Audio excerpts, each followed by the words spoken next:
Gabriel Attal anticipe déjà la chute de Michel Barnier. Pour que le prochain gouvernement puisse échapper à la tutelle de Marine Le Pen. Le président du groupe Ensemble pour la République plaide pour un accord de non-censure qui inclurait les socialistes en plus des LR. Ce qui peut changer maintenant, c'est d'arriver à une équation politique où ce n'est plus le Rassemblement national qui est en capacité de dicter la politique du gouvernement.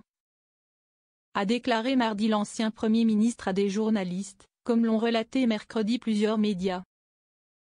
Un gouvernement otage de Marine Le Pen. Cela voudrait dire qu'il y a une forme d'accord de non-censure qui est trouvée avec les socialistes, en plus des LR. Je ne sais pas si c'est possible. En tout cas moi, je pense que c'est ce qu'on doit viser, a-t-il poursuivi. Cela nous sortirait collectivement d'une situation où on a un gouvernement otage de Marine Le Pen, a-t-il encore expliqué.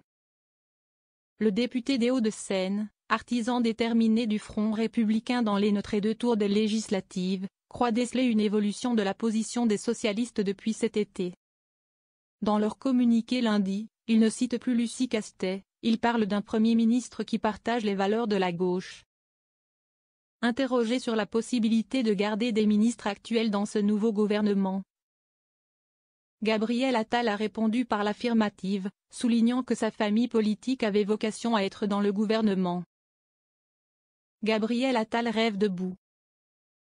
Le chef des députés socialistes, Boris Vallaud, avait dit la semaine dernière vouloir proposer à tous les partis, à l'exception du RN, de poser la question des conditions d'une non-censure si le gouvernement Barnier venait à être renversé. Un cadre socialiste souligne cependant les divergences entre la vision de Gabriel Attal et celle des socialistes sur un accord formalisé. Gabriel Attal rêve debout. Ça serait le meilleur moyen de faire gonfler les voix du RN, évacue-t-il.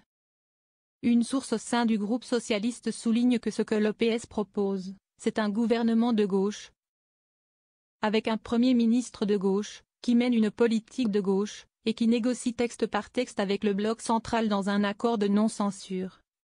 Ce n'est pas du tout une grande coalition ou un gouvernement d'union nationale tel que le suggère selon cette source Gabriel Attal. Rien n'assure, par ailleurs, que les députés LR s'associeraient à un tel projet. Notre engagement en septembre ne valait que pour Michel Barnier, a dit le chef de file de LR, Laurent Wauquiez, devant les députés de son groupe mardi, selon une information du journal Le Figaro confirmée à l'AFP par son entourage.